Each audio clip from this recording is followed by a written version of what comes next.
बिन काहू न पाया ज्ञाना, जो थो था बुस छड़े किसाना। गुरु बिन वेद पढ़े जो प्राणी, समझे न सार रहे अज्ञानी। ये सारे अज्ञानी थे।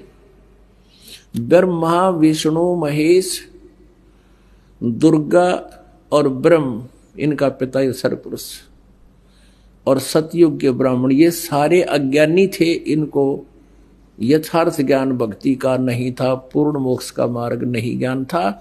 और ये वेदों से भी परिचित नहीं थे। वेदों को पढ़े, वेद पढ़े पर भेद न जाने, ये बाँचे पुराण 18।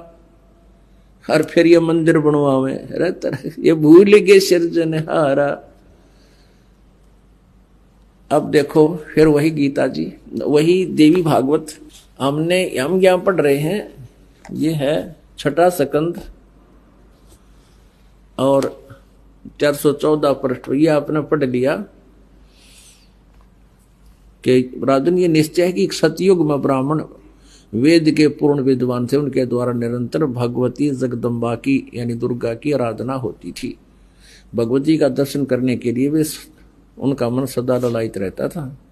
और प्रत्येक गांव में शक्ति का उद्घाटन, मंदिर का उद्घाटन हो, इस विषय की उनके मन में बड़ी उत्सुकता थी।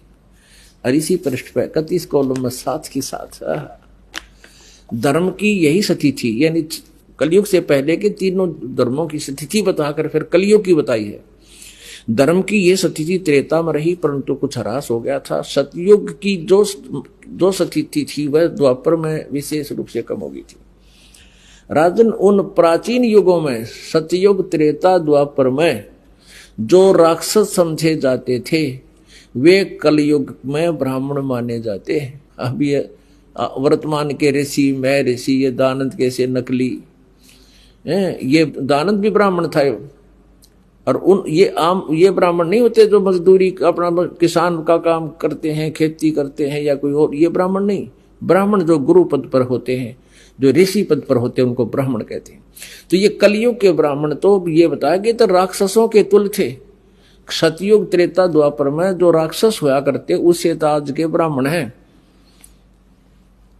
अब दास नहीं कह रहा, इनका इतिहास कह रहा है। ये देखिए छठा स्कंद 414 पृष्ठ शंकसी देवी भागवत पर फिर पढ़ लो एक बार।